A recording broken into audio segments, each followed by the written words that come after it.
Oke, nah untuk menghidupkan spiritualitas kita butuh sains sakra. Sains sakra ini ada di semua tradisi spiritual. Bahasa kasarnya ada di semua agama. Sisi spiritualnya agama-agama itu isinya sama dan mirip. Ada beberapa tokoh yang mempengaruhi Sethushen Nasr, itu di situ saya sebut dua, Rene Guénon sama Philip Swan. Nanti masih ada lagi Martin Ling, masih ada lagi Titus Burkhardt, masih ada lagi beberapa tokoh New Age yang berpengaruh dari dalam Sethushen Nasr. Cuma teori-teorinya pakai istilah beda. Kalau Sethushen Nasr pakai istilah Saintia Sacra. Kalau Rene Guénon pakai istilah Primordial Tradition. Kalau Fritjof Swan dia mengabsen banyak tradisi spiritual dan menemukan banyak istilah. Ada istilah religio perennis, ada istilah religion of the heart, agama hati, ada istilah Sophia perennis, hikmah al-hikmah al-kholidah, ada istilah sanatana dharma, koyo kampus sebelah kita itu. Ya. Jadi kalau kamu mau nyaingi Sanata Dharma, bikin kampus judulnya ya USS, Universitas Saintia Sacra.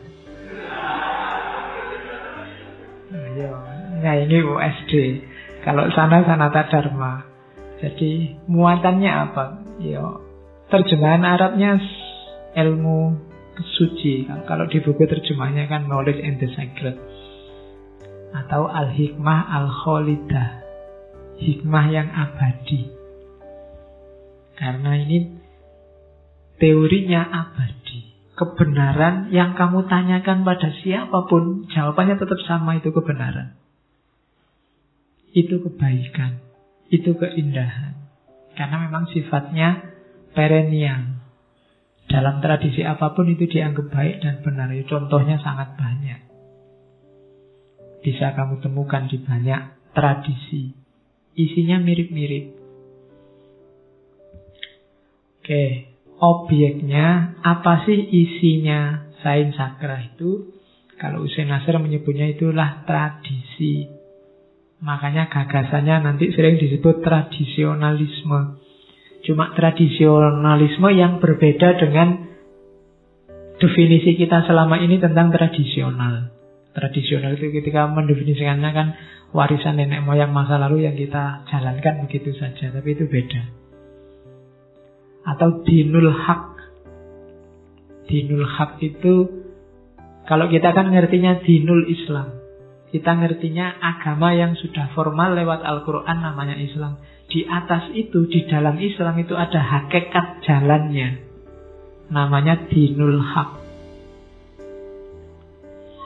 Jadi agama yang benar. Atau disebut sunnah. Sunnah itu bukan sesuatu yang dicontohkan oleh Nabi. Sunnah itu mirip dalam terminologi sunnatullah, ketetapan Allah yang abadi. Jadi atau silsilah, disebut silsilah karena khazanah ini diwariskan turun-temurun. Akan selalu ada generasi-generasi yang mewarisi kebijaksanaan ini. Makanya di Ibnu Arabi digambarkan selalu ada orang-orang yang mewarisi khazanah ini yang kita sebut wali. Orang-orang inilah yang menyimpan rahasia luar biasa yang namanya Saintia Sacra, dan mereka bisa berkomunikasi langsung dengan Allah. Fokusnya ya metafisika tadi atau sains sakra, kadang disebut filsafah, falsafah ula.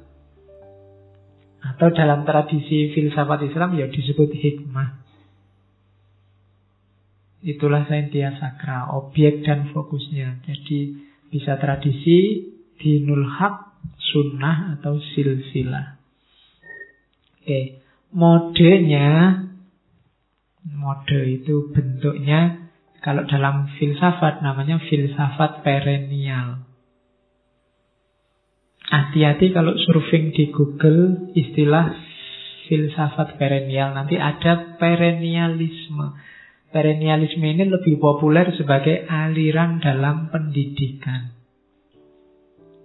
Kalau filsafat perennial itu paham bahwa ada pengetahuan ilahiyah yang sifatnya mendasar, universal, kebenarannya lintas agama, lintas tradisi, lintas sejarah. Jadi ini sifatnya, itu filsafat perennial, pengetahuan ini sifatnya pasti, universal, lintas ruang, lintas waktu. Dan ya, universal. Baru ketika kebenaran yang universal ini diterjemahkan sesuai ruang dan waktu, baru ada keragaman. Jadi khazanah yang sama ketika diterjemahkan ke dalam ruang dan waktu sesuai situasi masing-masing manusia, dari situ baru ada keragaman. Nah, kesalahannya Barat tadi melupakan asalnya ini loh. Keragaman ini kan muncul karena ada akarnya. Akarnya pengetahuan suci tadi. Kesalahannya Barat, dia memotong hubungan dengan pengetahuan suci. Ilmunya hanya nyampe level, nggak nyampe akar, hanya nyampe atasnya saja, pengembangannya saja. Jadi biologi ya biologi, fisika ya fisika, kimia ya kimia, semua gerak sendiri-sendiri seolah-olah masing-masing wilayah yang saling eksklusif, saling tidak berhubungan. Padahal semua yang beda-beda ini ada akarnya. Ini kalau dilanjutkan termasuk agama. Agama itu diturunkan sesuai dengan periodenya masing-masing, fase-fasenya masing-masing, sesuai karakter peradabannya sejak zaman Nabi Adam. Visi utamanya sama, itu yang disebut akar. Ini nanti makanya Hussein Nasr disebut salah seorang tokoh yang mendukung pluralisme agama. Jadi karena bagi dia ya nyawanya ada di situ. Nyawanya ada di pandangan bahwa ada pengetahuan yang sifatnya universal yang jadi dasar semuanya. Jadi, kalau gitu agama yang formal gak penting-penting. Dia kelanjutannya wawasan yang universal tadi. Kalau gitu gak perlu sholat Pak, yang penting enggak. Untuk konteks hidup kita, manusia era-era belakangan mau kiamat ini, kan sudah, kalau Nabi itu Nabi terakhir kan memang ini akhir zaman. Jadi fase-fase terakhir dari zaman lah. Mungkin sebentar lagi kiamat atau ganti apa saya tidak tahu. Tapi ini pasti era-era terakhir. Karena Nabi disebut penutup, berarti ajarannya kan penutup, dianggap sampai akhir besok sudah tidak perlu Nabi lagi. Bahwa kok masih lama ya Pak katanya terakhir. Apalagi bagi yang jomblo, yang sumpek. Rasanya mesti lama, tapi ini cepat. Zaman ini cepat. Kalau kamu tidak sadar lama-lama tiba-tiba saja, kok tiba-tiba saja sudah semester 13 Pak saya. Iya, hati-hati kamu. Ini zaman akhir.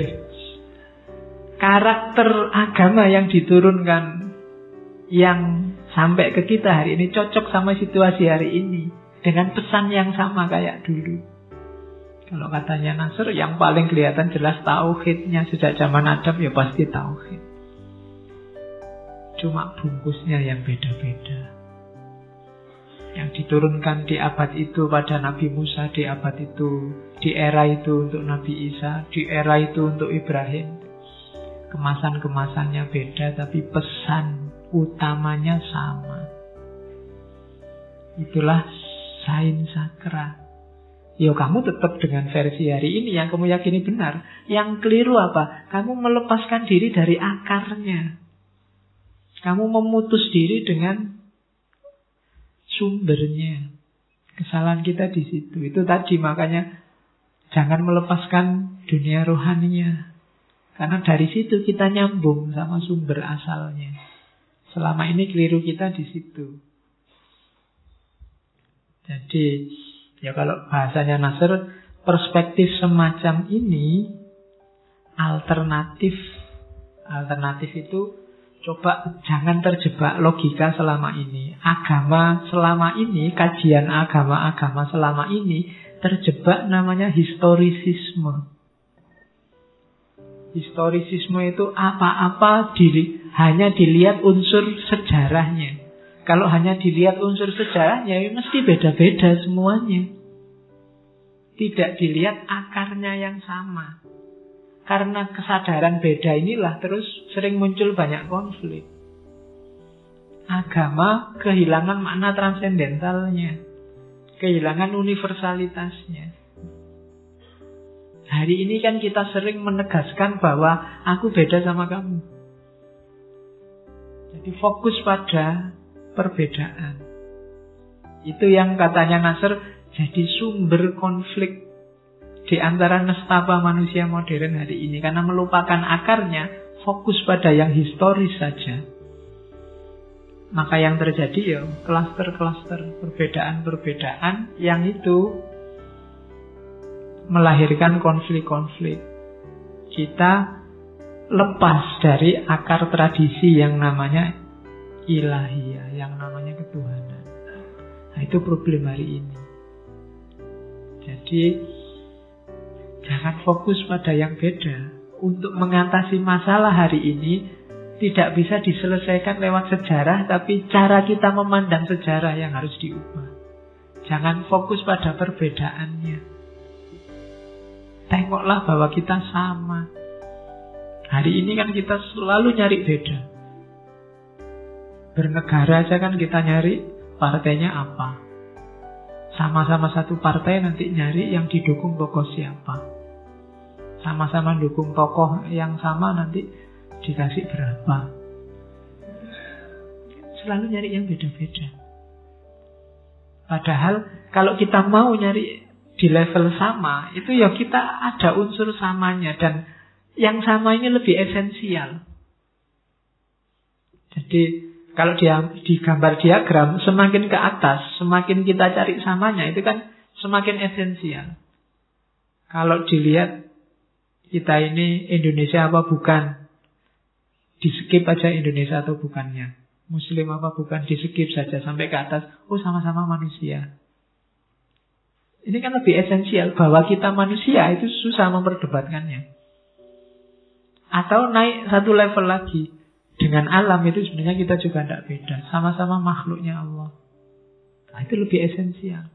Kalau kita merasa sama-sama makhluknya Allah, tidak mungkin kita zalim sama alam. Tidak mungkin kita menjadikan alam ini prostitut.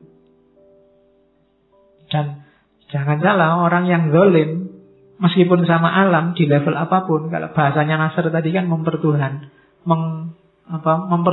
diri, menindas alam. Itu pasti tabrakan sama prinsip tauhid. Karena tauhid itu tidak boleh ada hierarki selain kholik sama makhluk. Nah itu maunya Nasr begitu. Kita nyari, kita ini sama-sama bersaudara kok. Kalau ndak kena sama-sama Indonesianya, ya sama-sama Muslimnya. Kalau ndak kena sama-sama Muslimnya, sama-sama manusianya. Kalau ndak kena sama-sama manusianya, sama-sama makhluk Allah. Mungkin, ayo kita sama-sama manusia sih Pak, tapi kan beda. Saya cakep, dia jelek misalnya. Susah sekali ya disuruh nyari samanya. Ya sudah, sama-sama makhluk Allah. Oke, cara berpikirnya begitu. Gambarnya itu. Semakin eksoteris, semakin masuk dalam sejarah, dalam empiris, dalam dunia nyata, semakin banyak perbedaan. Tapi semakin esoteris, semakin menyatu. Semakin keruhani, semakin menyatu. Dan ruhani, menghidupkan ruhani itu apa? Berarti hidup secara spiritual. Mungkin kita bingung apa sih spiritual itu. Spiritualitas itu yang pertama, cirinya spiritualitas kayak tadi ya, nyari kesamaan. Kalau agama kebalikannya, agama nyari perbedaan. Siapa mukmin, siapa kafir. Terus spiritualitas itu cenderung lebih inklusif. Agama macam-macam pasti secara esoteris dia punya spiritualitas yang isinya mirip-mirip. Ahli hukum Islam dengan ahli hukum Kristen mungkin rukun susah, tapi mistikus Muslim sama mistikus Kristen mungkin wawasannya bisa mudah ketemu. Karena memang coraknya spiritualitas itu inklusif, terbuka. Terus kalau spiritualitas itu biasanya titik tekannya pada eksperiensial, pengalaman, keagamaan, penghayatan kita atas agama, bukan teori. Jadi yang sering jadi konflik itu benturan antar teori. Kalau spiritualitas titik tekannya tidak pada teori tapi pada pengalaman. Yang keempat cirinya, manusia spiritual itu manusia yang sadar bahwa diri kita ini bagian dari sesuatu yang lebih besar. Manusia itu bagian dari alam semesta, mikrokosmos, sementara manusia juga bagian dari hakikat ketuhanan. Itu orang yang punya ideologi ini dalam hidupnya biasanya cenderung hidup secara spiritual, tidak egois. Yang keempat, spiritualitas itu mengakui ada ranah ketuhanan. Maka anti metafisika, anti akhirat, anti Tuhan, anti hidup sesudah mati, dalam bentuk apapun menunjukkan orang kehilangan spiritualitas, kehilangan metafisika, kehilangan spiritualitas. Dan karena spiritualitas itu sifatnya inklusif, maka dia melampaui budaya, melampaui agama. Kata-kata agama harus dipahami sebagai kelembagaannya, institusi ajarannya. Nah, institusi ajaran agama ini, institusi yang namanya agama ini akan kehilangan rohnya kalau tidak memiliki spiritualitas. Dan sesuatu yang kita sebut spiritualitas itu sifatnya esoteris. Dan yang esoteris itu cenderung inklusif, setara, isinya mirip-mirip. Ya gambarannya kayak kalian jatuh cinta itu. Jatuh cinta di level rohani itu mirip. Rasanya sama, insya Allah sama. Yang beda apa? Manifestasinya, fisiknya. Sama-sama cinta, yang sini rajin say I love you karena romantis, yang sana nggak pernah ngomong. Nah, itu kan manifestasinya. Nah, rasa cinta itu esoterisnya. Sementara ekspresi dari cinta itu historis eksoteris. Mungkin karena yang ini tidak suka nonton film romantis, ya ekspresi cintanya tidak terlalu romantis. Kalau disuruh beli bunga, alah daripada beli bunga di angkringan aja, beli nasi kucing kan enak. Tidak bisa romantis. Pertimbangannya beda. Yang sini romantis sekali, yang sana tidak bisa. Nah ini, tapi percayalah rasa cinta yang dia rasakan sama. Di level cintanya sama. Nanti kalau diputus ya sakit hatinya sama-sama sakitnya. Jangan dikira yang ngasih bunga lebih sakit. Sudah tak kasih bunga, ya yang ngasih nasi kucing juga sakit. Iya. Jadi karena esoterisnya sama. Ya meskipun eksoterisnya beda. Sama-sama sakitnya, mungkin yang sini nangis, yang sini tidak nangis. Tapi kan sama-sama sakit. Nah.